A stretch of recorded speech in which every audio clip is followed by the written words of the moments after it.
Today it's raining since morning. Light भी नहीं है हमारे यहाँ पे आज। काफ़ी अच्छी बारिश हुई है। It's more than 5 hours that it is continuously raining.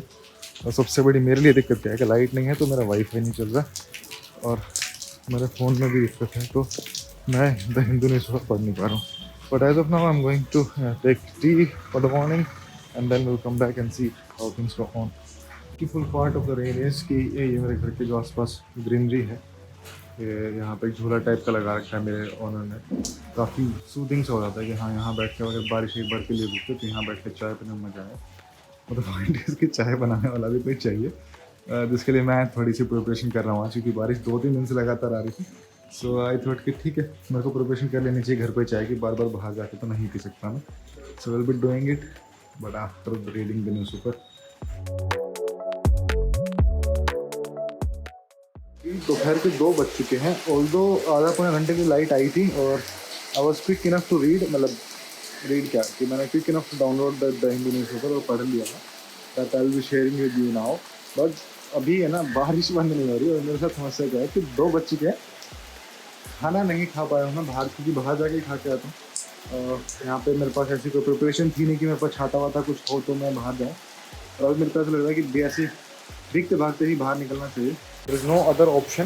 तो मैं अपनी जैकेट पहन के बाहर निकल जाता हूँ कुछ तो, क्योंकि खाना इज़ इम्पोर्टेंट, ऐसे तो बीमार हो जाएंगे।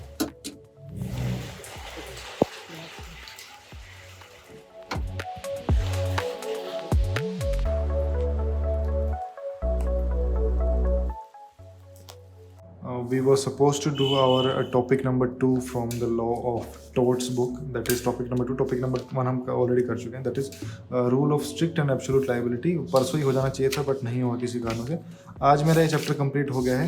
It was based on Rylands and Fletcher case and then second case is MC Mehta versus union of India. आप इसको भोपाल गैस ट्रेजेडी के कंटेक्स्ट में पढ़ के देख सकते हैं, वहाँ ही ये फिट बैठता है। तो उसी से रिलेटेड था कि किस किस केस में जो भी आदमी है जो कंपनी बना रहा है अपने इंडिया में काम कर रहा है, वो उसको कैसे, अगर कोई भी इवेंट मिसफॉर्चून वाला इवेंट जो होता है उसमें उसको कैसे लायबल ठहराया जाना चाहिए या फिर कैसे उसको नहीं ठहराना चाहिए। क्या उसको एक्ट ऑफ गॉड माना जाए या नहीं माना जाए, नहीं माना जाए तो क्या क्या प्रिंसिपल्स होने चाहिए।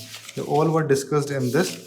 तो ये एक इम्पॉर्टेंट टॉपिक है और ये पूरा ही एक क्वेश्चन कवर करता है लायबिलिटी, क्योंकि हम जैसे बोलते हैं कि अगर आपने कोई गलती की तो आपकी उसकी लायबिलिटी है और उसका आपको डैमेज देना चाहिए। ठीक है, ये तो हो गया कि भाई मैंने गलती की। तो अब ये जो रूल है इसमें क्या है कि when you do no harm, आपने कोई गलती नहीं करी अपनी तरफ से, आपने पूरा केयर किया कि गलती हो भी ना आपकी तरफ से, even though something wrong happened because of your collective things, मतलब तुमने पानी इकट्ठा कर रखा अपने घर में, वो घर से बाहर निकल गया किसी और, तो तुमने पूरा ख्याल रखा लेकिन फिर भी किसी कारण से वो हो गया, तो फिर उसमें कहा है कि नहीं, वो आपको उस रोल में नहीं आएगा। It will be a strict liability कि किन किन केसेस में आपको इसका भुगतान करना पड़ेगा।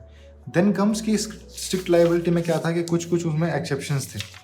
ठीक है, एक्सेप्शन क्या थे कि भाई जैसे पहली बात तो कि क्या इंपॉर्टेंट चीज़ थी, वो ये कि भाई कोई भी डेंजरस चीज़ हो, एस्केप हो जाए और उसका नॉन नेचुरल यूज़ हो रहा हो लैंड का। ठीक है, तो इन तीनों चीज़ों में आपको पैसा हर जाना भरना पड़ेगा।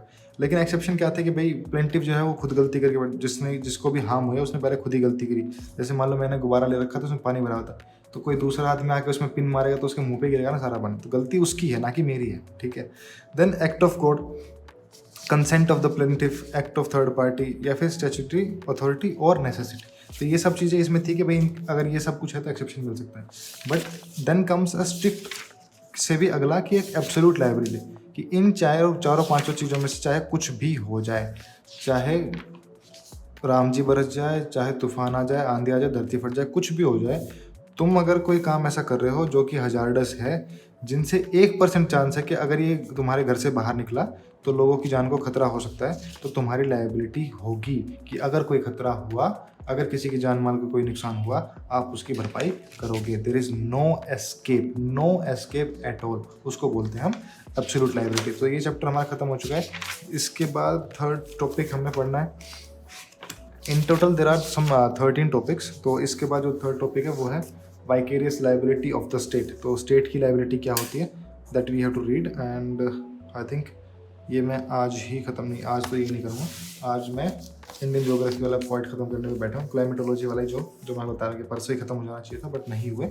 उसके हाफ वे पे हूँ, so I have to complete it. Cyclone हो गए हैं, टोर्नेडो हो गए, लेट्स डू इट नाउ।